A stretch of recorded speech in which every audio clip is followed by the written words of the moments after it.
So the other day I got an M1 iMac and I looked at it and I thought to myself, this is a computer that needs to run Haiku. So that's what we're going to be installing in today's video, right now on the Linux Lounge. So sadly there are a few hurdles on the way to us running Haiku on an M1 Mac. First is that the ARM build of Haiku is very early days, and even if it wasn't, it still probably wouldn't run on the M1. So sadly that means we're limited to using emulation to run Haiku, which is kind of cheating, I know. In order to do this we're going to use UTM, which is easily the best virtual machine program that I've ever used. We can use UTM to emulate x86 operating systems on the M1 Mac. So with that said, let's move over to the M1 Mac and get Haiku installed.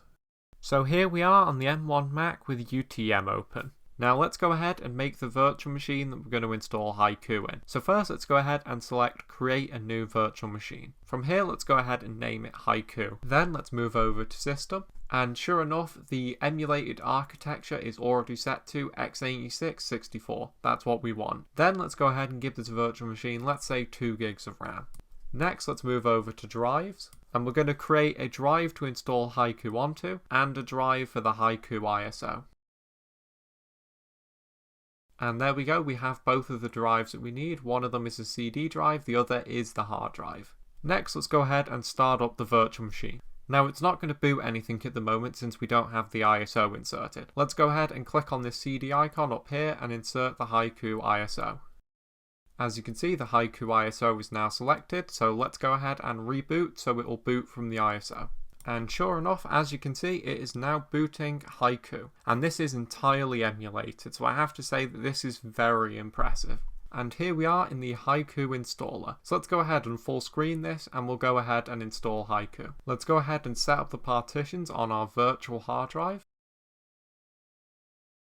And there we go, we've gone ahead and partitioned our drive with the 32GB B file system partition. Now let's go ahead and install Haiku to this partition. Now, as you can see, Haiku is installing, so it should be done very quickly. And as you can see, it's already done, so let's go ahead and reboot into our Haiku virtual machine.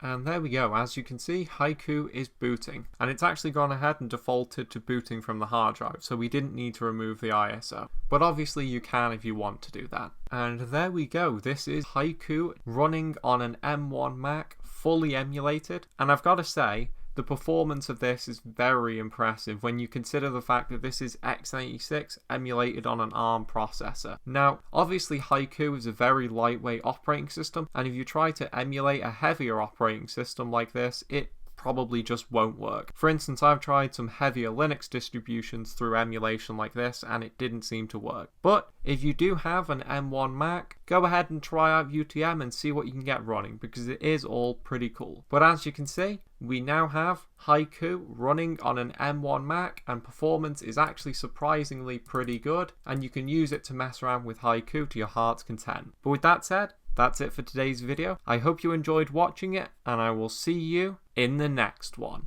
Thanks for watching.